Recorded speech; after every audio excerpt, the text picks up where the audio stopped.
Hello and welcome to the Wisden Cricket Weekly Podcast. Before we start today's show, a word for one of our sponsors, Zing Bales.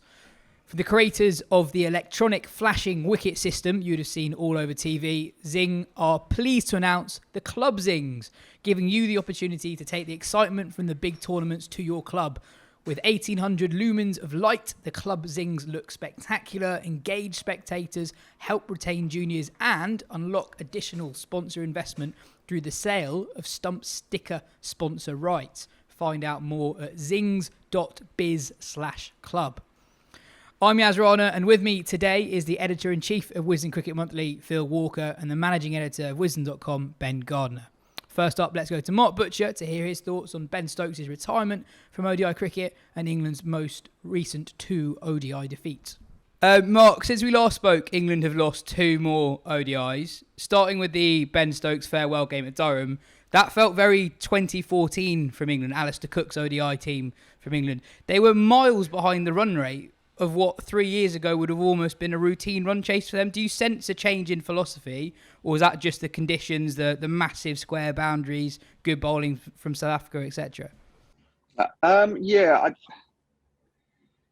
I don't sense a change in philosophy. No, I asked Josh Butler about that at the presentation post match, and he just said, "Look, you know, Roy and Bairstow, two of the best, two of the most aggressive players in the world. That it wasn't for lack of trying that they ended up getting behind the rate." The one thing that you do sense a little bit at the moment is that there's a lack of sort of spark and a lack of inspiration for the team now.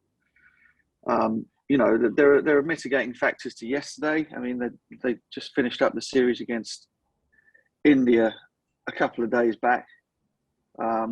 50 overs in the heat out there at Durham, on top of the matches that they played back-to-back the week before. Pretty brutal, albeit that the bowling attack was quite different from Old Trafford.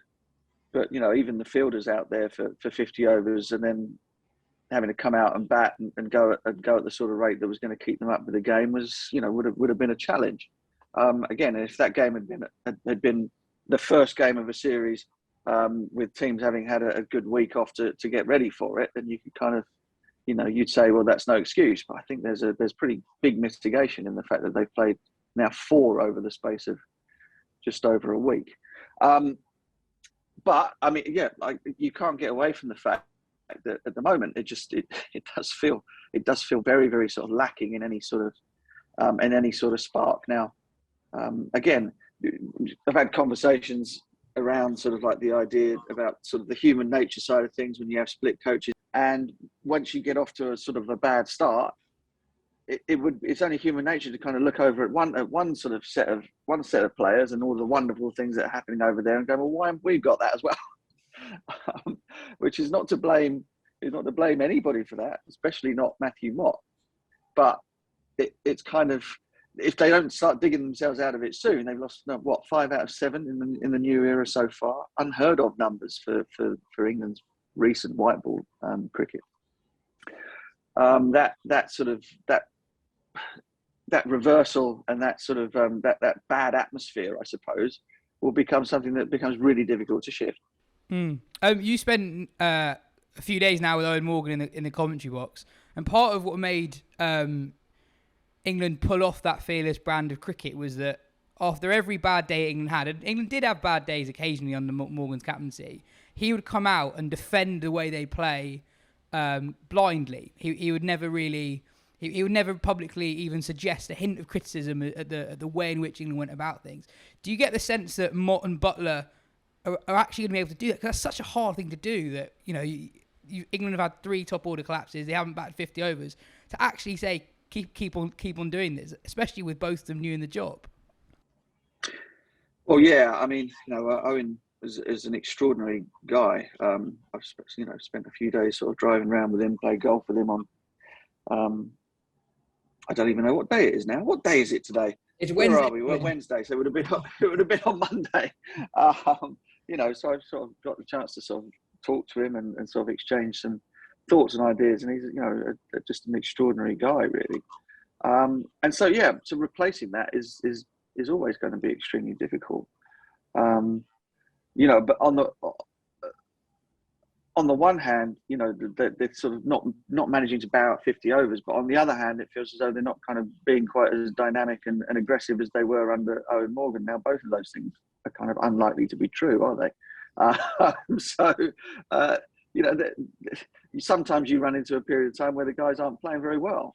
But I don't know. There just seems to be teams in the past have been sort of cowed by England, particularly with the bat. They've sort of come out and just imposed themselves to such an extent that it didn't matter that you might lose a wicket or two, or get off to a sort of a slightly less than optimum start. It didn't matter. The wave would just keep coming until eventually the opposition submitted. And England have attempted that, I think, and haven't pulled it off. Haven't pulled it off once. And that's. It's not a worry because it's very, very early days for all this stuff yet. But as I said, when winning and when sort of imposing yourself becomes a habit, that momentum becomes very difficult to stop. But I can imagine it also is very, very difficult to start if you sort of falter to the extent that they've been faltering. Now, I haven't mentioned South Africa yet. They were sensational yesterday. I thought they pitched the pace of their batting superbly in the conditions. I actually did feel that they were perhaps not quite as aggressive as they might have been in the last 15 overs, but up until that point, I think they played it brilliantly, and yet they still managed to make 333.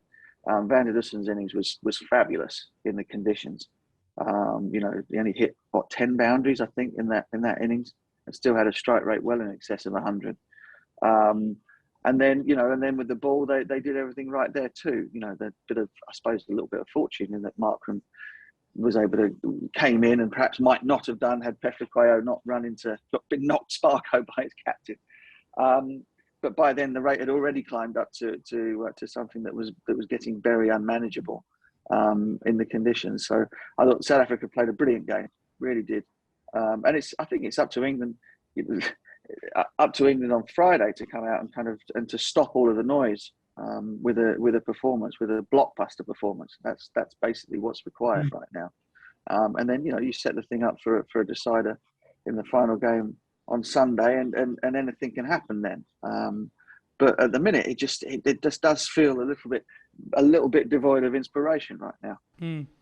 Well, I guess when England played with that, that never-ending bombardment with the bat, they did have 4 guys in the top 6 who basically averaged between 40 and 50, who had strike rates of about 95 to 110. If you go through the 11 that played the World Cup final, 3 have retired now, 3 haven't played an ODI in over a year because of injuries. Buttler averages about, genuinely, I was shocked by this stat myself, Buttler averages about 10 in ODI cricket since the World Cup in ODIs against full member nations. Roy not miles better. Do we just need to recalibrate expectations a little bit? 2019 was just quite a long time ago now.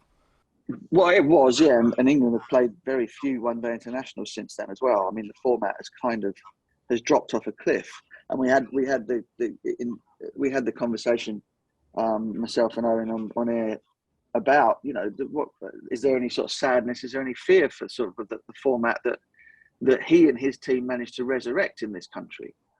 I think people prior to, a long way prior to 2019, after the debacle in Australia in 2015, were quite happy to see 50-over cricket disappear. And I certainly remember having conversations along those lines that I didn't mind if I never watched another one again. It was so dire. And then Owen and the team come along and make the format seem brand new and shiny and exciting to watch once again. And now, of course, you've got a situation where the players of the latest generation, the better ones anyway, are hardly going to play any 50-over cricket at all. The ones that are currently involved in the 50-over game for England are hardly playing any 50-over cricket at all. People are leaving it, walking away from it left, right and centre because they're finding that if you're a multi-format player, something has to give, and it's the obvious one to give away. And so, and Owen himself feels as though the legacy being left behind has been dismantled with barely a whimper. And that's something else that the game has to confront going forward. Hmm. Obviously, the big news this week was Ben Stokes announcing his retirement from ODI cricket. Did you see that coming at all? What was your initial reaction when the news filtered through the other day? Yeah, I wasn't surprised. I wasn't surprised at all. Just him as a player, the amount of energy expended or required or whatever to perform at the level that he performs. Then you add in the fact that he's now England Test captain to that. The schedule in terms of Test cricket is manic this year, and I don't see it slowing down at all. And he's not going to play the 100 this year either. And there are bits of him falling off at the moment. He'll kind of put a brave face in it and say that everything's fine, but his left knee doesn't look particularly good. He's clutching his hip. He doesn't follow through when he's bowling at the moment. He looks like he's in bits. So no shock at all. But again, part of the shame of all of this is that the 2019 team hasn't even had a lap of honour. They won the final, they scaled the mountain, and then it's kind of like then it's over.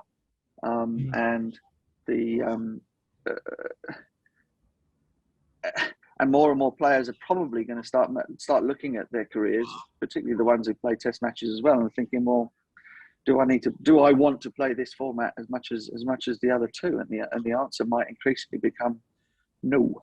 It's an amazing thing with World Cup wins. I don't think any team that's won a World Cup has ever played a game together again. Is that right? Yeah, I think so. Yeah. Just going back to Stokes, do you think this will shift how administrators? Obviously, this might shift how they think, but actually shift their actions at all. I mean, I was thinking about this. If you're going to come up with a promotional poster for the 2023 World Cup last week, you'd probably have Stokes' face on it. He's now gone. And if this is, as you say, the format that players, multi-format players, especially those who play Test cricket, are going to probably drop off if they're going to drop anything, could you be in a problem? Because remember last week when we were talking about the future of ODI cricket, you were saying that this is actually a format that the broadcasters really like. So there's a lot of money in it at an administrative level. But that value decreases massively if players like Stokes and, imagine if someone like Kohli from India dropped out. That would have massive ramifications of the value of the format at a World Cup stage. Yeah, absolutely. All of that is 100% correct. I get it's not easy to look at it at a global level, but it's we're trying to focus in on what's happening here. I think the message that's been given out by the demotion of 50 over cricket at club level is that it's a disposable format. And even if you don't feel that, and even if at the top end you're kind of your view is very much 180 degrees away from that. Once that seed has been planted with people, with the people who work in the game, the people who play the game, etc., it's very difficult to reverse that feeling, I think. And so there's a boulder that has started at the top of the hill and it's rolling and it's gathering pace. And what you do about reversing that, I don't know now, because that die has been cast. And 50 over cricket has become very much the poor cousin to the other two, dare I say it, three formats. And like I say, that there are players at the moment, so the guys who are waiting in the wings to come in and play, right? So guys like Harry Brook and Phil Salt and etc., who have played a bit of first class, a bit of list A cricket in their time. Not massive amounts, but they've played some. So at least they have a grounding in it and a love for it potentially. And there are a lot of youngsters who are getting the chance. I think it was something like 103 debuts were made in list A cricket last year, because of the sort of more senior players all being off playing 100 instead. And you're getting this kind of this second rate competition that's being played, and players are kind of perhaps begrudgingly playing it, looking across the fence to the 100 and thinking, I'd rather be doing that. Now that's no way to kind of to promote and keep and push the format. If what you're really hoping is that people playing that are hoping to be playing something else. So what does it look like in 10 years' time? It looks bleak, doesn't it? And look, and that might be okay. You know, that at the end of it all we ever talk about is the fact that there is too much cricket and that something has to give. And if it ends up being 50 over cricket, then so be it. It would be a big, it would be a loss. I think there's an enormous amount of skill and there's an enormous amount of sort of stamina. It's a really tough format to play. But if you give people the choice between something that is slightly less demanding and slightly less tiring, but you can still earn the same amount of money, or if not more money, for doing less work, then what do you think people are going to do? You don't see people in normal walks of life queuing up to do something that's much, much tougher for less money when they have the choice to do something a lot easier for more. I mean, human nature again, isn't it? Yeah. Well, lots of questions to ask in the weeks ahead, I'm sure. But cheers for your time, and we'll chat next week. Phil, we talked before about how condensed the English cricket calendar is for the big teams. Ben Stokes has said that playing 3 formats for him is unsustainable. He's only 31. Cam asks, after Stokes' ODI retirement, what will be the point the ICC realise the schedule needs to change and actually act? Well, can I jump in, actually? Go for it. Because part of the issue is that it's not the ICC's. I mean, it should be the ICC's purview, but it's not. I mean, they are essentially an events management company. They put on World Cups every so often. They sort of run a ranking spreadsheet and they do some social media stuff. But they're not really a governing body in any sense of the word. They have these. They've tried to add a bit more structure to world cricket with the World Cup Super League and the World Test Championship, but then teams are kind of ignoring that to one sense. South Africa are forfeiting series, and they're also, like, South Africa will play 2 3-match series against India and England, which aren't part of the World Cup Super League, and have forfeited series against Australia, which is part of the World Cup Super League. And the ICC have kind of no power to do anything about that. And then you look at who actually does have power. Actually, so many national boards are focused basically on, getting to the next paycheck, essentially getting to their finance has been, they're already not in a great state, and they've been ransacked by COVID, that they basically can't focus on what is, the ideal structure for international cricket and cricket as a whole, and just have to be like, how can we, make cash right now so that we can basically continue to exist? The one board of whom that's not true is the BCI. They have always been, for a long time been the board with the power and the money, and they are the ones who could say, let's get everyone together, let's settle on what we think it should look like. And instead, this is what they think cricket should look like, and it's fine. It seems like their plan is just to expand the IPL, which will consolidate their own power. They will be even more powerful, even more lucrative as a board, and it will be something that other boards have to kind of just work around, and some will struggle to do so, I think. So yeah, I mean, because this is one of the issues. If you say we should play less cricket, firstly, that's only really true for 3 teams. It's England, Australia and India play each other. The rest are crying out to play meaningful cricket. Yeah, exactly. So they play each other loads. The others don't play at all. So you need those to be playing fewer cricket. But also, if there was less cricket being played, that is just going to create windows for times when players aren't playing cricket, for more leagues to spring up, it seems like, and for those players to then end up playing other types of cricket at different times. There's no direction at all, and no one who has any will to put any direction onto it, and the ICC don't really have the power to say this is how cricket should look, because that's not what they are, essentially. So you go. That's a brilliant answer to begin with, and I'm glad that you stepped in, because I wouldn't have been able to get close to that, but that is a brilliant answer. And if Ben Stokes' quitting of ODIs has led to this conversation, then it has to be branched out. And for me, it kind of goes hand in glove, really, with Stokes' call. But it's quite telling that this week, or in fact, the end of last week, the news came out that CSA, as in Cricket South Africa, have pulled out of a 3-match ODI series due to be slated against Australia later in the year. And the reason why they've done that is because they have opened up their own T20 tournament to essentially the highest bidders, and that has now been absorbed into the IPL's largesse. So what that means is that the IPL is going on tour. The IPL is going on tour to South Africa this winter. And For example, Chennai Super Kings has already been announced that they have bought up one of the franchises. They will be playing in Joburg, for example, at the Wanderers. The other 5 slots have all been taken by IPL teams. So the expansion of the IPL, which is both exciting and terrifying at once, depending on where you are on the ledger, this is a sign of things to come. International board, full member board, removes their best players from 3 ODIs against a great team in Australia, which will be watched by many people.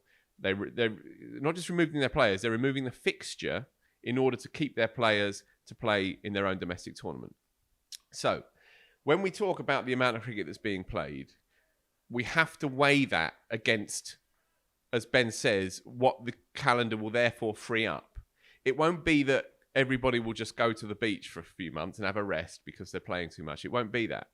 It will be that players, as funneled by their boards, will be encouraged to play more domestic T20 tournaments, in effect. And in the end, at the expense of international cricket. And what we've seen with CSA is in microcosm what Stokes is alluding to, and what we see especially with the big 3, that there is that sense of saturation point for sure, no question of that. And undoubtedly, the quality of the product diminishes when players are, as Stokes said, just being trying to revved up and just thrown out there for another game, another day, another showpiece. I get his position. I understand his position. But the consequences of the shake-up, as the questioner alludes to, will not be a reduction in cricket and therefore an overall increase in the quality. It will mean a reduction of international cricket and an increase of domestic. And in my book, soulless, meaningless, the carousel of T20 cricket will only increase, and you'll just get workhorses bobbing up and down around that carousel, and the odd thoroughbred bobbing up and down around that carousel. And so, be careful what we wish for. Would be my line on that. So, 2 things on that. One, are you both of you broadly happy with the amount of international cricket England currently play, given that the hole that it would leave if they didn't play as much would leave more space for franchise cricket? And 2, I get what you were saying about that space being filled by franchise cricket that can be quite soulless at times. But isn't some of the cricket that is being played internationally between England, Australia and India quite soulless anyway? There's a tour that England have this winter to Australia, a 3-match ODI series, I think, which is clearly solely for the purpose of fulfilling broadcast deals that were made a long time ago. Isn't that pretty soulless? Is it soulless because there's too much of it? Or is it soulless? Hard to see what the point is. It's soulless. Right. Why is this being played? But it's because it's unstructured, I think. I mean, it's. I mean, part of the issue with this winter, England are playing a lot of cricket, but they're also just going to so many places. I think it's 5 different tours, and one of those includes a World Cup. Now, sure, some of those are only for, I think they're going to South Africa as well for 3 white ball games, and they're going to New Zealand for 2 or 3 tests, I think. But it's like, so actually, if you, in a winter a few years ago, you might have had a not dissimilar amount of cricket, maybe without the World Cup in, that does make it a lot more.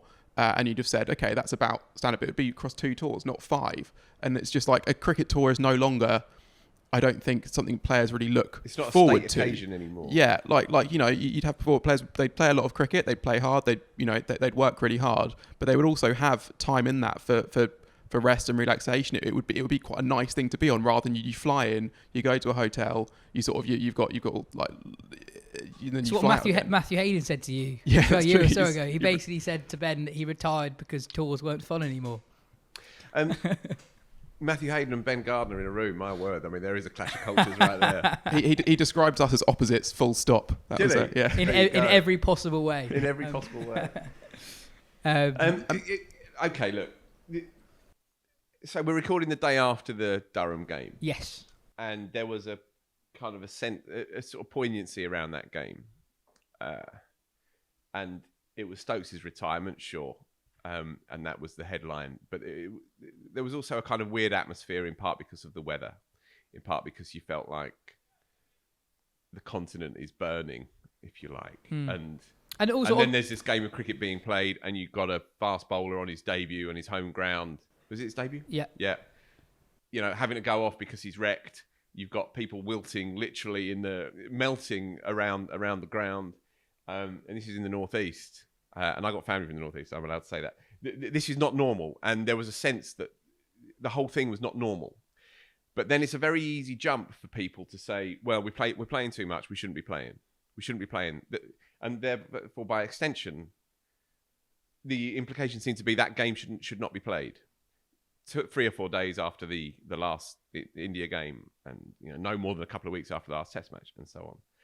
But I found myself watching that game and feeling sorry for the club and sorry for the format as well, actually, if you can feel sorry for an abstract thing. And it got me to asking, what is it for? What is that game for? What's the function of that cricket match yesterday? And is it to satisfy the broadcast deal, which relies on content for cash, and the ECB needs cash desperately if we are to save certain recreational club cricket, if we are to at least put a degree of cash into grassroots initiatives and schemes and so on and so on. If we really do genuinely want women's cricket to grow and thrive and flourish, then it needs to be funded. If we really do want more central contracts or more professional contracts for female players, then again, it all flows from that TV deal. So is that its primary function? I don't know the answer to any of this. Is it also, incidentally, to line the pockets of certain outgoing ECB executives? That's another story. Or is it for the fans? Is it for the loyalists up in Durham who don't get anywhere near enough cricket? Durham last had a Test match, I think, in 2016. I think they last had a T20 in 2017. And this is only their second international cricket match since the World Cup 3 years ago. It was only Stokes' third England game at Durham. Right. This is also, incidentally, of course, a club, a venue that became a massive financial albatross around the neck of the club because they were encouraged by the ECB to get themselves up to that level. And as we know, it almost dragged them into the dirt as a consequence. So is it for the club? The club desperately need that fixture. They desperately need that fixture. Is it therefore, by extension, the 18 clubs?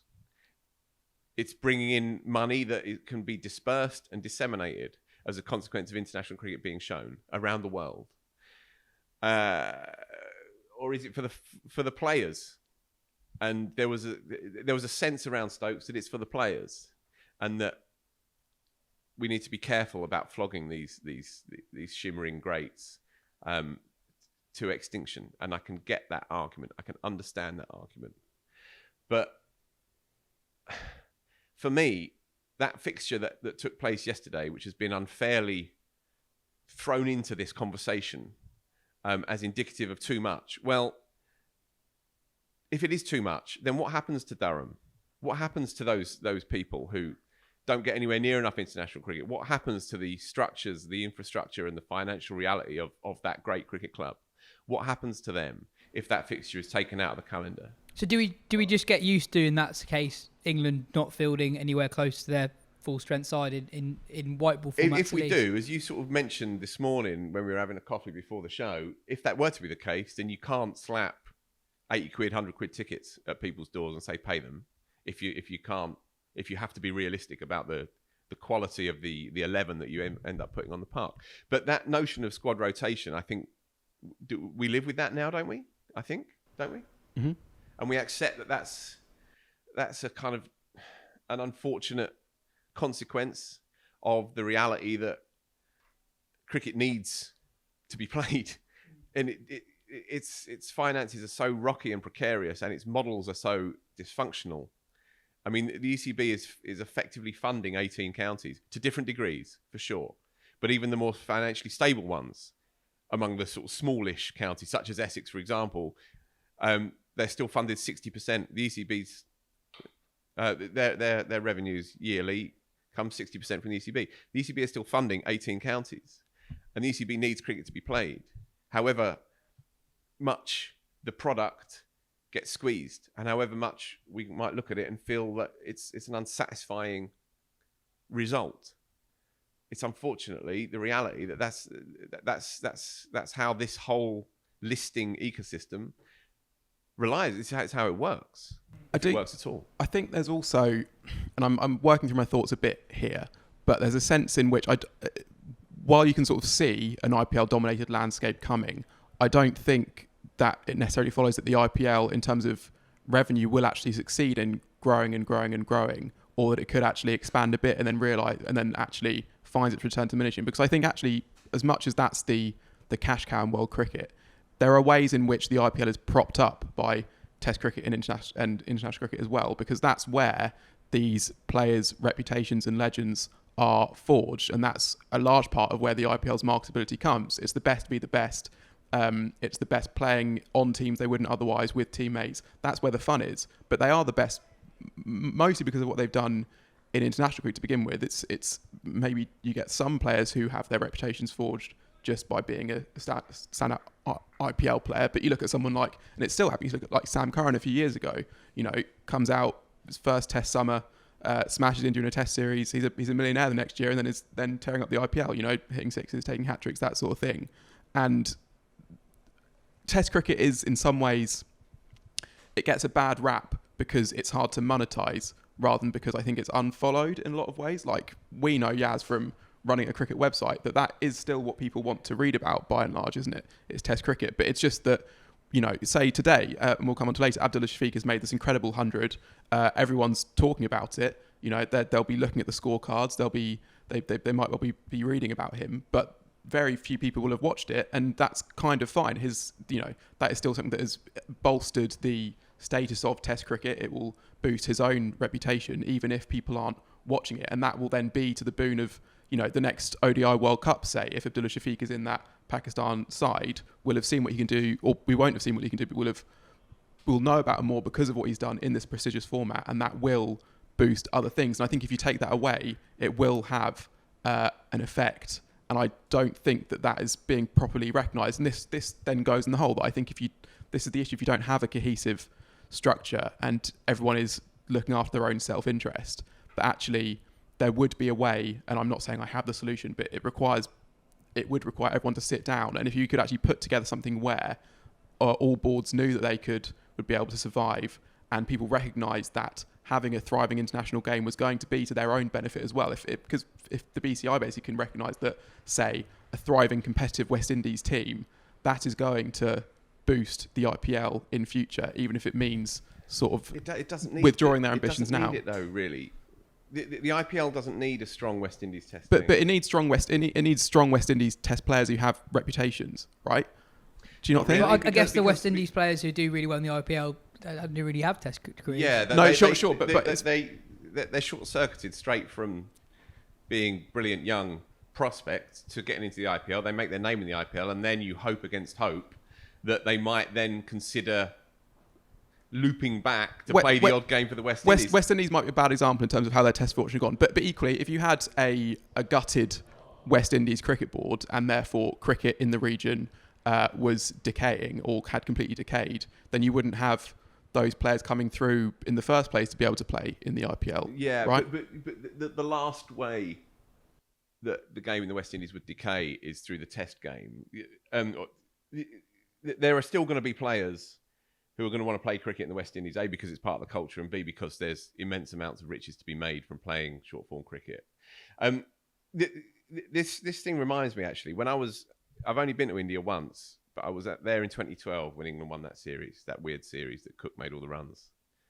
And I remember speaking to certain people around the game who were influential voices within their regions. They weren't household names by any means, but, secretaries of associations, presidents of this region and that region. And I remember there being this ongoing theme that we don't need the international game. And I remember being struck right That's between the 10 years eyes. ago now. This was 10 years ago. We do not need, albeit it was, 4 years into the IPL, but we do not need you lot.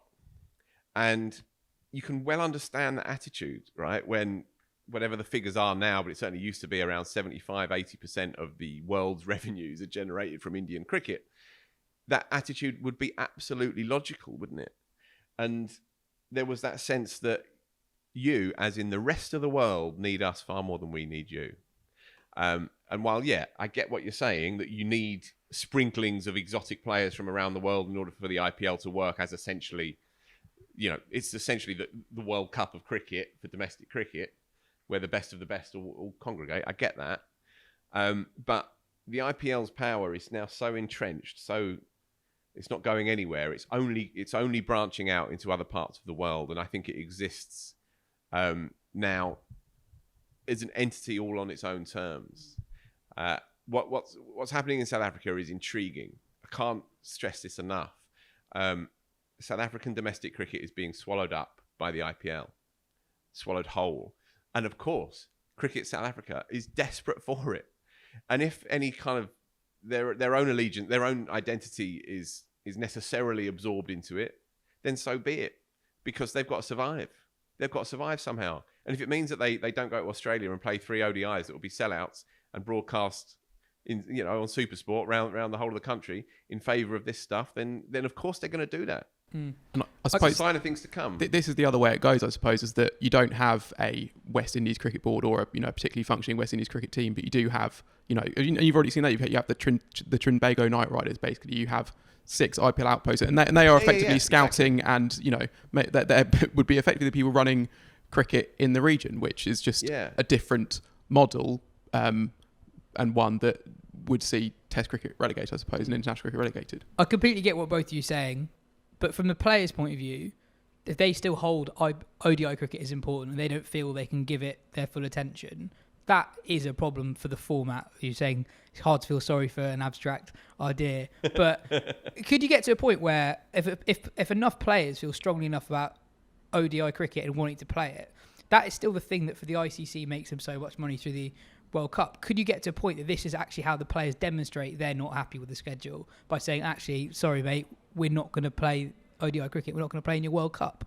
Yeah, well... Ben Stokes becomes cricket. Mick Lynch forming a picket line outside ICC HQ. Nice.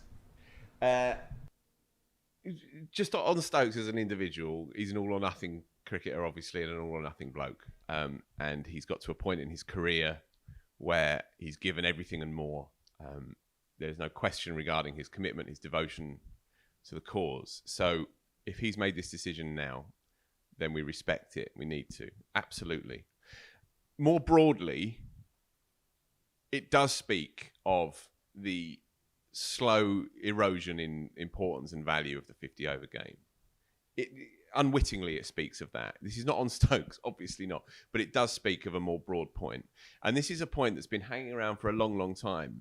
And coming in this morning, I was thinking about this question, and I was reminded I had a conversation with 2 legendary England cricketers who had both now retired. And this was about 10, 12 years ago. And I remember speaking to both of them separately. And they were both well-established 50-over cricketers as well as well-established test cricketers. And both of them hated 50-over cricket. They had no interest in playing it. They were doing it because it was useful for them, money-wise, profile-wise. One of them got into the England team via the ODI stuff. But in terms of feeling that this was an integral part of their careers, no. And around that time as well, there was talk about reducing 50-over cricket to 40-over cricket, more in line with the burgeoning T20 phenomenon. There was all kinds of missives coming out, by the way, that was going to happen, and then for whatever reason it didn't. But yeah, that overall point that 50-over cricket is diminishing in value and importance among the players is definitely the case, for sure. And that's the one to go. That's the awkward cousin at the party who doesn't quite know what to say. The Test game remains crucial to a player's self-respect, and the T20 game is integral to their bank balance and the fun element of their lives. Of course it is. Don't knock any of that. The bit in the middle is struggling for breath and will only be wheezing ever more in the years to come. And yeah, of course, the ICC they're still lined up. Two Champions Trophies, right, in the next few years, and obviously World Cups coming. There's basically a major 50-over competition every 2 years for the next 10 years. Yeah. In a way, it's been a very good week for Test cricket. When is it not? Yeah, well, I remember. I don't know if this is one of the 2 players you're alluding to, but Graham Swan's been very public in his criticism for ODI cricket for about 10 years now. I think when he was an active England player, was saying, what's the point of this? You might say that. I can possibly comment. Ben, on Stokes' ODI career, for that 4-year period leading up to the 2019 World Cup, he was just brilliant, averaging 50 with the bat, strike rate of just under 100. But even with him in the side, England haven't been doing that great in ODI cricket since the 2019 World Cup. They've lost their last 2 games since we started recording. Jim asks, do England need a white ball reset? Not a reset as such. But it's more that they are a side in transition, and they haven't transitioned as smoothly as they would like, I suppose. And possibly a bigger transition that people realise? Yeah, I think so. And also I think we underestimate how much that was a glorious coming together of a generational set of talents for that World Cup, rather than, something that was going to be very easy to sustain, I think. England, obviously, they pioneered a new way of playing. They attacked more than they had done before, sure. They also had 6 guys in the top 6, 5 of whom were averaging 40 or more, one of whom was averaging 50. That is essentially what allows you to get 350, 400 on a pretty regular basis. You can't, and that is going to be hard to replace. I mean... And I think, just on that, I think there's been premature chat about a change of philosophy under Butler and Mott, and I think there might be in some ways that we've not really seen on the field yet. But in terms of how quickly England bat, you can't score 350 every time if you don't have 4 guys averaging 40 to 50, striking 100 to 120, which England had for those 5 years running up to the World Cup. Yeah, and then also, so you had Stokes, who was able to contribute some overs, which allowed you to have Moeen Ali, who wouldn't bowl his full 10 every time at number 7, and then you had Chris Wokes at 8, even Plunkett at 9. So they also had security as well. Those are all quite tricky players to replace when they're injured or not selected or whatever. And I think what one small, maybe big thing is how they replace Stokes. Now they continue to try and replace Morgan. I think England have been looking at basically their best T20 players, looking at just promoting them to the ODI side. I actually think, especially with how England are playing Test cricket right now, there's almost more worth in looking at who can build an innings while scoring at a decent rate, rather than who can hit a 6 once every 3 balls, essentially. And that will be, you need dynamic players, sure, but you need consistency, essentially, for ODI cricket. And so it'll be interesting to see which way they go with replacing Stokes. Brook is someone who might well be able to do that. There are always shouts for, the likes of James Vince and Dawid Malan. I guess the one philosophical thing there is those are clear downgrades in the guys that have come before, because they've been competing with them for places and not been able to get in. So England would not be as good a team as they were between 2015 and 2019 with one of those 2 being the guys that comes into number 4. It doesn't mean they're not the best player. England might not have the players who are there right now, but that is the issue there. Another guy I'd be quite interested to see is Ollie Pope, who we know he can build big, long innings. We know he can do that consistently. Obviously in county cricket, shown that mostly on flatter pitches at the Oval, but that's what he's going to come across in ODI cricket. We know he's technically pretty solid. We know he's got inventive strokes. We know he's always looking to score. I think he's basically got the makings of a world-class ODI number 4 there, and I'd be very interested to see him get a go as well. And on the bowling, they've just got... Sorry, Duckett, I'd add to that list. Yeah, absolutely, yeah. Phil Salt's done well at the top of the order, but they mixed him around in T20 cricket, so he's another option. Yeah, Salt's is probably more in that vein of Livingston 1, I suppose, in that we don't yet know how consistent Salt can be. And we've had questions about the relegation of the Royal London One Day Cup and that sort of thing. And I think that has a part to play. But it's also, in some ways, I would feel less worried about that if some of these guys were playing a reasonable amount of first-class cricket, if they had just innings building experience. We saw with Livingston, just take him as a specific example, in 2018, he was on the verge of a Test debut. He was averaging in the 40s in first-class cricket. That was almost where he was seen as the more exciting talent. He makes a choice, which is totally fine, but he makes a choice to go and focus on his white ball career for the next couple of years. It pays off because he's England's number 5, 6 in a T20 World Cup where they get to the semi-final. But you see his first-class returns drop away when he does get back on the park, which is not very regularly. For some players, that is going to be a muscle they have to continue to train if they're going to keep it up at a certain thing. And that if you have a guy who's a good white ball player and you think might be a good ODI player, he's actually he might not get basically any innings building experience, because there's so much of this of T20 cricket they're going to play. There'll be the CPL, there's obviously the 100, there's the Blast, and then there's the IPL and the County Championship on if they get a contract from there. There's the PSL, which will take them away from, and the Big Bash, which might take them away from Lions commitments in the winter. It's a tricky thing to see how that is something that could affect things as well, I think. Just on the Durham ODI, South Africa were really good. Van der Dussen played an absolutely amazing innings. Mark come back really well too. And then with the ball, they read conditions well, smart with their bowling options. Maharaj not only captained well, but bowled really well, went at about fours and bowled himself a lot against Jason Roy. A lot of teams try to be smart against Roy by bowling left-arm spinners early, but actually Maharaj just kept bowling. It wasn't just like, let's sneak one through. It's, I'm actually going to bowl a lot to Roy, and Roy really struggled. Yeah, that probably won him the game, that spell. 10 overs for 41, I think it was. Yeah. Old Rassi, I like him. I like him as a player. He's not a particularly sexy player, but he's got an outrageous record. Average is like 75. Yeah, astonishing record. And Milan as well, who isn't in the Test squad. You're going to get back to me on that, yes? Because he averages 50-odd in first-class cricket, and why he's not featuring in the Test squad. His brothers play Test cricket. Yeah, get him in.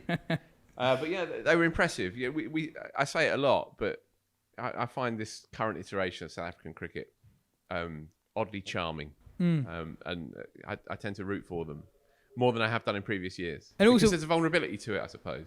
We've spoken a fair bit on the pod about their danger of not possibly qualifying for the World Cup, which is exacerbated, by the way, by what we were talking about earlier. Exactly, but they beat India 3-0 in a series that wasn't part of the Super League. But I think they are 11th or 12th at the moment. Yeah, they're really struggling, and they could still qualify for it automatically if they don't finish in the top 8. They go to the qualifier. Yeah. But there've been series where they haven't been at full strength. They've lost points, but actually they've been full strength in series that don't count, and they've had some really, really good results. Just again on England, on how people might not quite appreciate how much they've struggled since the World Cup.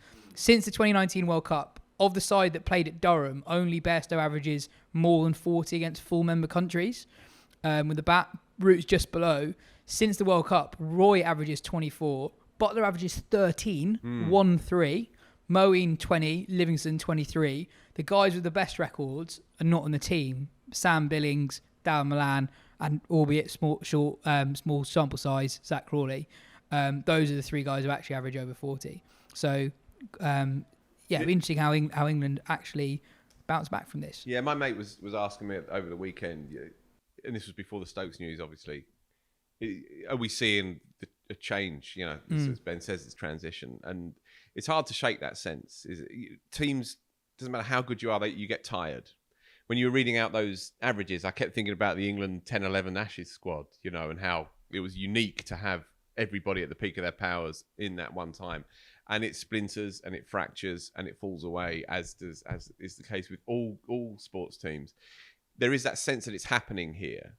But it needn't be a kind of return to mediocrity by any means, because white ball cricket is now so established in the culture in England, and we have a model of how we do it, and there's still some geniuses at work. So I don't see it being catastrophic, by any means. But there is a natural changing of personnel, and we can't underestimate a new captain and coach. There is that notion, and this is what me and my mate were talking about. This notion that you're moving from one sure bet to another. Well, there's no such thing. And while Butler is obviously nobody's fool and strategically pretty smart, you don't know how players react to the scrutiny and the pressure when they're put in a position that they've never been in before. Nor do you know what it's going to be like for the coach, who might be settling in immaculately, but he might not be. He might be feeling this isn't quite the job for him. You just don't know what's going on, And also, England was so good at ODI cricket that it felt like they underperformed by only just winning the World Cup. Yeah. Like, that's how good they were. Yeah.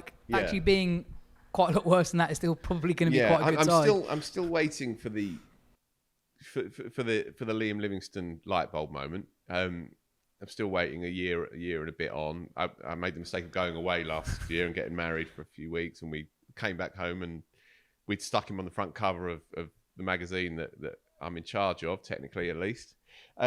Still waiting for it. I know he hits the odd ball out of the ground, and you go, yeah, that's impressive. But he also doesn't do things that he needs to do quite regularly. Yeah, certainly in an England shirt. There are still definitely massive questions in ODI cricket. I think he's almost completely unproven in it. But he's had a really good IPL and really good T20 World Cup as well since then. I think T20 cricket, he's not got that much to prove.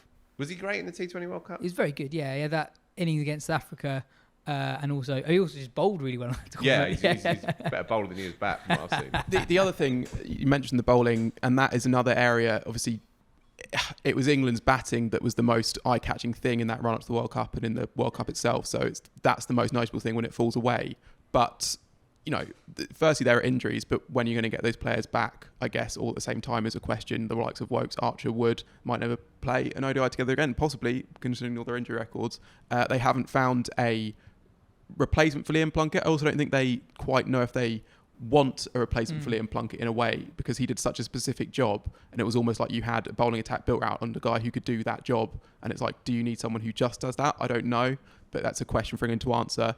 They don't have a backup first choice spinner they trust, because Matt Parkinson has fallen away a bit in their estimations, and he's not had a great time since his test debut. And even if you whisper it, Adil Rashid has not had a brilliant time in ODI cricket since that last World Cup either. He's become a very, very good T20 bowler in that time, and perhaps that, adding that variation in pace and those other variations in terms of which way you can turn the ball and those sorts of things, that maybe means that you're not focusing on that one skill so much. He averaged 86 with the ball in ODIs last year and is averaging 70 with the ball this year.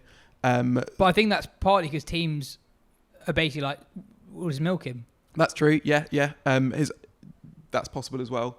But there are questions in a few areas, basically. I don't think England are fully certain on how they want to answer them. And I think part of that is probably because England have fewer other wicket-taking options in the middle overs. They're like, I think teams aren't as fearful of England's attack as they once were. And I guess also if England are more fearsome with the bat, and you are thinking like yesterday, in that period between 2015 and 2019, you'd have sort of pretty much just backed England to just go and chase that down in about 45 overs, 5 or 6 down, basically. Whereas I don't know. I do think 330 was like a long way above par. That's true, and it's good stuff for attack. Sure. I'm just thinking back to you had that spate before the World Cup when basically in the West Indies and then against Pakistan at home, that was basically all England did was just chase 350 without too many pressures. Whereas now I think, and it's different. You have a brilliant bowling attack, but teams maybe as well, if they think that England are a bit more vulnerable with the ball, they don't think, right, we've got to get a long way above par here we need to get 360, 370 to win this and end up losing a few wickets to Rashid as well, I suppose. Finals day was fun and extremely chaotic. Stay with me here. Lancashire needed 5 runs off the final ball to win the tournament. Nathan Ellis bowls Richard Gleeson. Hampshire run off celebrating, but then it turns out that Ellis had overstepped. He bowls it again. Ellis is slower ball deceives Gleeson. Lancs, even though it's just gone to the keeper, tried to scamper through for 2 byes. They think they might have won it. Then there's controversy over whether or not the ball was dead. And then it also emerges that Hampshire changed the field for the free hit. That people only realised because Saqib Mahmood, who wasn't playing and was working as a pundit, tweeted that after the game. Ben, a totally bonkers finish. And although the focus at the time was about whether the ball was dead or not, the field change for the free hit was a bigger issue. Although Hampshire fans will say that there was a no ball that should have been given in their favour at the end of their innings for Lancashire not having enough fielders in the circle. Yeah, you can always point to umpiring errors here and there, and the MCC have put out a statement essentially exonerating the umpires on the dead ball thing. I think that is fair. I think if you look at the replay and you watch it closely, there is a moment where one of the Lancashire batters is just way past the stumps, given up, and the other Lancashire batter is slowing down considerably, also having given up. And at that point, the ball is dead. Like no one considers the ball to be in play at that point. But I guess the thing on the free hit field change thing is this isn't one of those umpiring decisions where you can say, oh well, you don't know what would have happened if they'd got it right, like say in the World Cup final or something, where it's like, oh, if the ball hadn't hit Stokes' bat, then who knows, maybe he hits that last ball for 6 and that's what happens. In this instance, we know definitively that if the Lancashire batters had said that guy shouldn't be there, the umpires would be like, oh yeah, that's correct, no game ball, over. 2 runs, you win the game. So, it's kind of just one of those things. But I guess it's interesting with a bit of a movement behind James Vince, who had a brilliant campaign with the bat, did well to sort of resurrect Hampshire. Obviously, did brilliant to resurrect Hampshire after they had a really poor start to the campaign. But it is his field change that, had the umpires not messed up, would have cost Hampshire the title. And it's interesting how these things changed how people are perceived and spoken about, I suppose. Well, I know that he made that mistake that could have cost him the title, but he has had an amazing year in domestic cricket. Captain Southern Braves to 100 last year. Yeah, you can't throw that in. Hampshire captain Hampshire to the Blast this year, did going really well in the county championship. He had an amazing tournament with the bat as well, scored a couple of hundreds. His England days may well be over, but he's still right on top of his game. Just on the final again, Ben McDermott was man of the match in the final. He whacked a rapid 62. And then only defending 151, Ellis, Liam Dawson, Mason Crane and James Fuller all went at fewer than 6.5 runs per over. I think James Vince will play for England again. In which format? Don't know. Maybe all of them. Maybe none of them. I just feel like there's a move in white ball cricket to really sort of punchy six hitters and fast tracking those types of players. But if it doesn't work all the time, then there's going to be a natural impulse to try and find somebody who is equally prolific, and in more so, in Vince's case, certainly domestically in T20 cricket, but who does it in a slightly different way.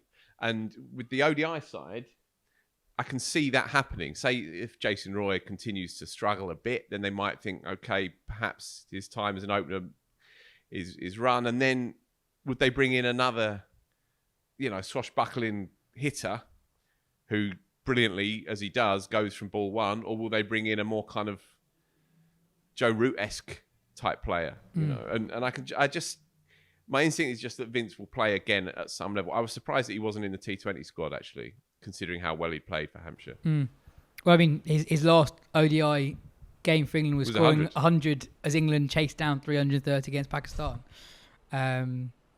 Before we move on, a word on Gulliver's Sports Travel. Gulliver's is the leading tour operator in specialist sports travel with over 40 years experience taking fans all over the world to bucket list events and once-in-a-lifetime destinations. With the Men's T20 World Cup taking place in Australia in October and November, Gulliver's is the official travel agent of the tournament. Join them on a trip of a lifetime to experience T20 cricket of the highest calibre. Watch England take on Australia, New Zealand, Afghanistan and maybe others in the shortest and most electrifying format of the international game this winter. Head to gulliverstravel.co.uk to find out more. This week, England women beat South Africa 3-0 in an ODI series. In the third game that took place on Monday. That was the first of the crazy hot days in the UK. South Africa won the toss and opted to field first, which raised a few eyebrows at the time, and even more so when England finished their 50 overs on 371. Tammy Beaumont drew level with Charlotte Edwards for the most hundreds for England in women's ODI cricket in the same week that she was dropped from England's Commonwealth Games squad, which is a T20 tournament. Just on that third ODI, Lamb, Dunkley and Knight also all passed 50. And then with the ball, Dean, Lamb and Davidson Richards all took threefers. The big theme this summer for England is that there's this new group of youngsters who are not just playing, but they're dominating as well. Lamb passed 50 in all three games this series. Dunkley's promotion from three has really worked. And they've kind of gone with that youth policy in dropping Beaumont. Alice Capsey's in the squad. She's only 17, and as is Freya Kemp, who's only 17. She's even younger than Capsey. She's only just turned 17. They really like Freya Kemp. She features in the current magazine as one of, I think, 8 or 9 burgeoning up and coming cricketers, female cricketers, and she was one that timed that people well. who know, she was one of the people who know say you have to speak to her, you have to feature her. She's a real talent. I haven't seen much of her. In fact, I haven't seen any of her, to be truth. But she's one that they're very, very excited about. What do you make of the youth policy overall dropping? Beaumont's record in T20 cricket isn't that great. She's only had 1 year where she's had a strike rate of over 120. This week, Lisa Cartley, the head coach, talking about the promotion, those youngsters said it's their time. The structure underneath, the regional structure, has given them the confidence to come in and play at that next level when they get the call up. Well, I feel sorry for Tammy, who's done amazing things for England, the highest run scorer in that World Cup, strummed 100 this week. But it won't be a personal thing. And for too long, we felt that it was a bit of a closed shop, the England women's side. So if there can be that injection of youth, a little bit of colour and a little bit of vibrancy into that setup, then it's a positive thing. Of course it is. It has to be. And I think as well, I mean, it's different considering the batters versus the bowlers. I think Emma Lamb and Sophia Dunkley are just in England's best top 6 right now.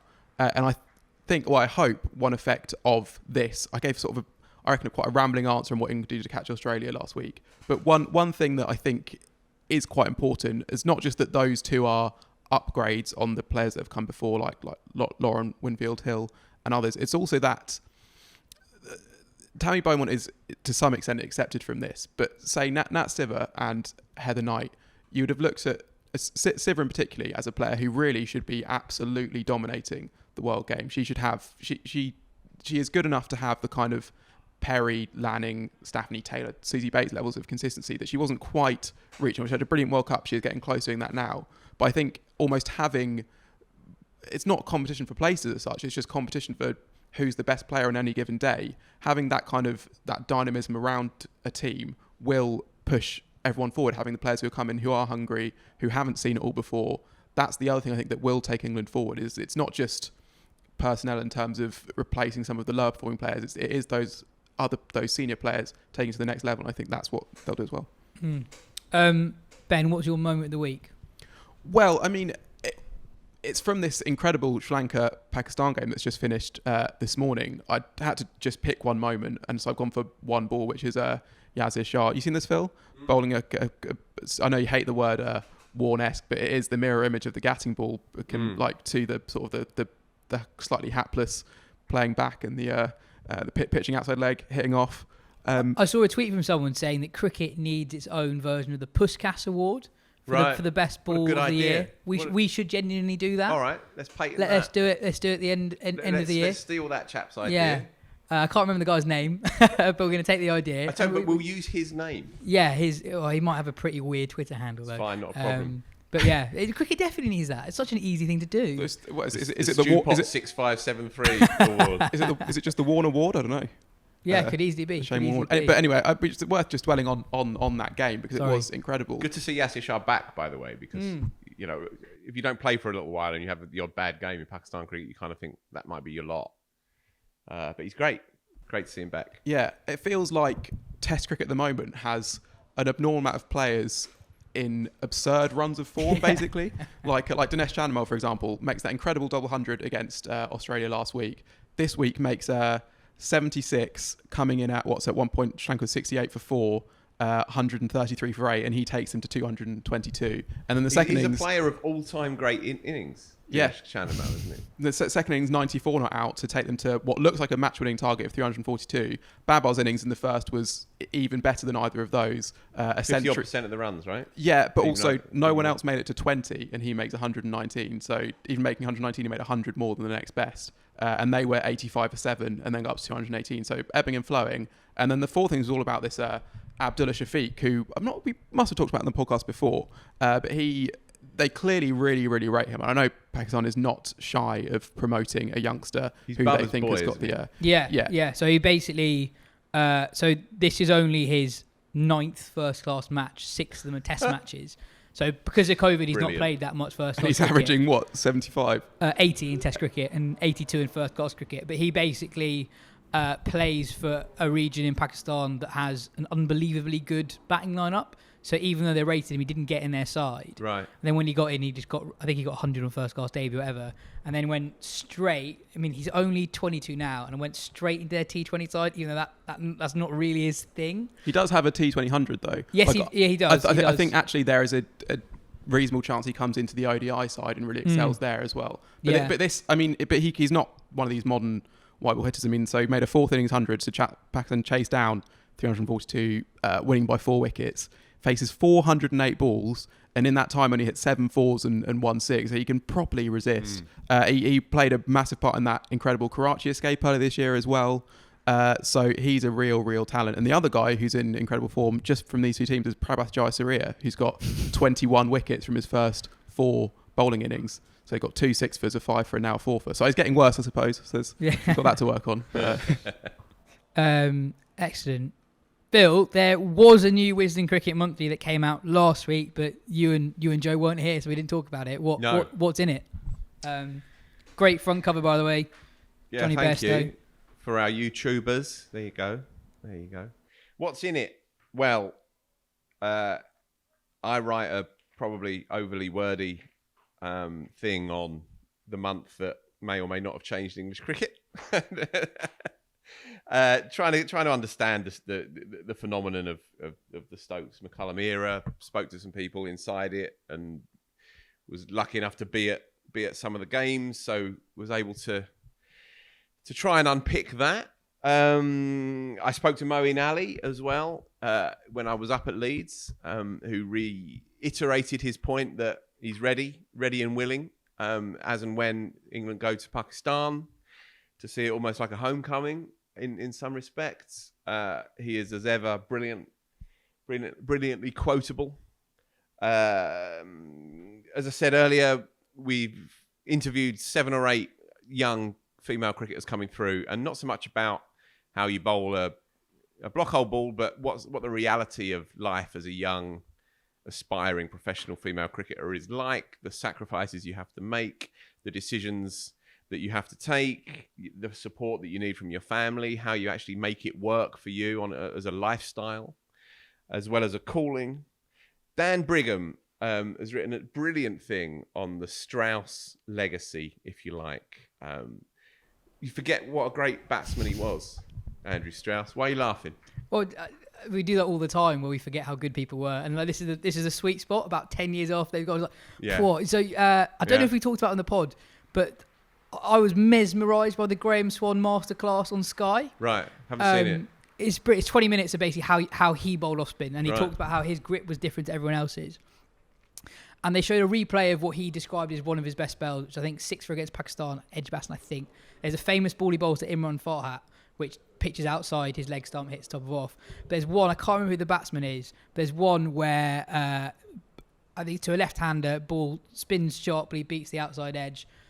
Matt Pryor takes an amazing take and then whips the bells off. I was like, bloody hell, they were good. Pryor and Swan. And it's the same people are probably realising about now is, whoa, Strauss was good, wasn't he? He was some bowler. Talking of those masterclasses, the Peterson one against left arm spin is masterful.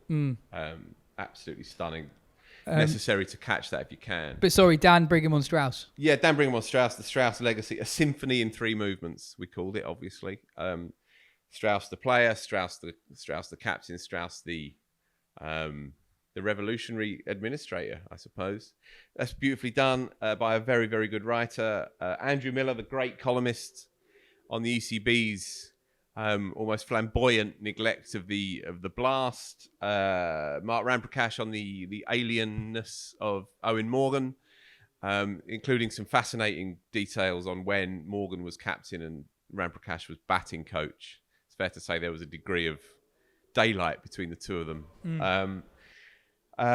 Tim Wigmore is very good and very depressing on the IPL deal and what that means, that obscene $6 billion IPL deal and what that means for the future of the game, echoed through this podcast itself. I know he's been on the show as well, talking up his book, which is incidentally very good. What else? Taha Hashim meets Mark Elaine. Again, fascinating interview. He doesn't dodge any difficult questions regarding racing cricket in particular. And that's a really, really good interview. It's great to see Mark Elaine getting the recognition that's been long overdue. So that's a real good one. Chat with Mushy. Pardon? Chat with Mushy. Mushtaq Ahmed's great moments. The good, the bad and the ugly from Mushtaq's career. He's in there. Ed Smith remembers... I'm just reading stuff out now. Ed Smith's in it. Bob Massey, remember him? You probably don't. But anyway, he took 16 at Lords in 72. Jim Wallace writes some utter garbage about Jonty Rhodes. And Andy Zaltzman celebrates the number 5 after Johnny Bairstow did some impressive stuff from that very position during England's month of fun. Wonderful. It's a really, really good magazine. And John Houghton on Boycott, which I've talked about on the show before, so I won't go into details, but Boycott on Me by John Houghton is, again, another little minor masterpiece. Fantastic. Well, head to wisden.com/shop to get your hands on the magazine, as always. Just a few questions from the listeners to finish. Richard Ross asks, from what you've seen and heard in the county championship this season, who are your tips for making England debuts in the next 2 to 3 years? I'll go first, I guess. Make it quick. It's a difficult question to answer because you've got to think where are the spots going to become available, and actually what's the pecking order there already. So I think Sam Cook has a decent chance of playing in a home summer, considering England's injury record. He's very skillful. He's probably just about quick enough. I can see him really doing a job in home conditions. It's not a particularly sexy name, but I don't know if he's going to be the answer to in all conditions. But it just takes that's wickets one. everywhere in all conditions, and he gets good players out. He's not very quick, whatever. He just takes wickets and he goes for next to nothing. He just does not bowl bad balls. He's as accurate as they come. He's Potts-like, only slightly slower than Potts, but he will do a similar kind of job, I think. And also did surprisingly well in the England Lions white ball game. Like, for someone of his style, you think 50 over cricket wouldn't really suit him. It actually did pretty well. He's a brilliant bowler. Opener, I think this might not be 2-2. This might be more 4-5. But Ali Orr is someone who's coming up the ranks quite quickly. He's made some really, really impressive recent scores. Got a brilliant 100 in Sussex's only win, a big chase. And interestingly, we were having a chat to Ben Jones, and he says he's one who's come out really well on certain analytic measures, but has sort of that had yet to translate to these consistent returns. So if there is something underlying there that can sort of drive something consistent, and since that conversation, hipster shout, and since we had that conversation with Ben, his first class record now is brilliant. He now averages 45, full stop. I'm going for Sam Hain, Jack Haynes, and Tom Haynes. Sam Hain, everyone kind of rates very highly. He averages nearly 40 in first class cricket, having another really good year. Jack Haynes probably a little bit further away. He's 21, scored I think 3 back-to-back hundreds for Worcester, and Tom Haynes, Ali Orr's opening partner at Sussex, has done well for a couple of years now. His returns this season have fallen off a little bit, but I really like watching him play. And then in the bowling department, he's not played an awful lot. He's 24 years old, but Gus Atkinson at Surrey, he was clocked at 90 miles per hour in the Blast a couple of weeks ago. If you can bowl 90 miles per hour, he's done well in the Championship when he's played this season, albeit he's not played a lot. You're in with a chance playing for England. So he's absolutely. Anyone else? Shout that. I've been really impressed with Gus Atkinson. Someone else from here. I mean, it's an obvious shout, but Will Jacks hasn't played for England yet. He's playing every 4-day game out there as Surrey's premier do-a-job spinner, but making useful runs. But as an opener as well in white ball cricket, he whacks it. You imagine with Moeen Ali not going to hang around forever. There would be a role for him to play as a kind of containing spinner and a hitter at number 6-7. So I think he will play for England at some point. And he, in first class cricket, he can really rag it, can't he? So yeah, he's useful. He's useful at this level. And the way that Surrey play, they're preparing really interesting, good pitches this year with pace and bounce, and it's favouring the quicks through the air that they've got. And he's doing a useful job for them in the margins. Come August, September, when they're pushing for the title, it'll be interesting to see whether he maintains his place or whether they bring somebody in. They've got a couple of spinners on the books as well. But anyway, he's a good cricketer. Jamie Smith as well, actually, here, who I've mentioned before. I think he'll one day play for England. He's young, he's mature, he's got a very good ordered technique, more in the red ball game at the moment than white ball game, but he's a good young cricketer, very good. Is it Rayan or Rian Ahmed? Yeah, Rian Ahmed. Yeah, I'm surprised you didn't mention him. Yes, fair enough. 17, brilliant young leggy, already making waves. He's at Leicester. You hope he stays there for a while and that it becomes their centrepiece, a leggy. Already got 100 contract. He's already got 100 contract. Yeah, he's been sniffing around England Lions stuff. He'll go far. Again, more like a white ball cricketer because it's so bloody hard to bowl red ball leg spin internationally or anywhere. I'll continue to say Tom Lammonby until he just proves me to be completely wrong. But every time I see him play, I think there is a really, really good player in there who just consistently doesn't quite get the runs that he did during the COVID year when he made 300s in 6 games.